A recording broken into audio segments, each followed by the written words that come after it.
Hi guys, अगर आपने अभी तक हमारे चैनल को सब्सक्राइब नहीं किया तो प्लीज सब्सक्राइब कर दो और इस बेल आइकन को भी दबा दो ताकि हमारी लेटेस्ट वीडियो आप मिस ना कर सके।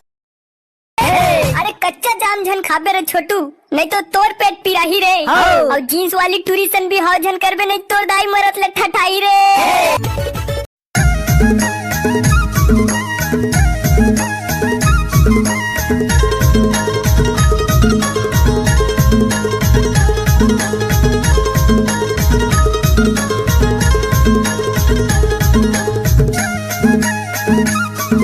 Mix by DJ Kamlesh Kumar Bharatiya.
Mix by DJ Kamlesh Kumar Bharatiya.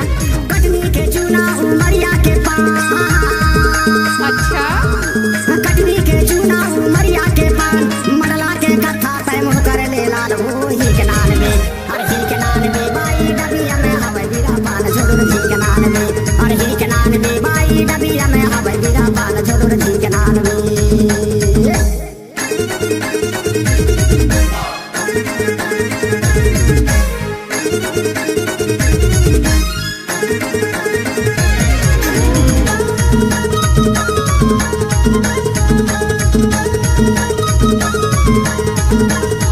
Mix by DJ Kamlesh Kumar Bhartiya.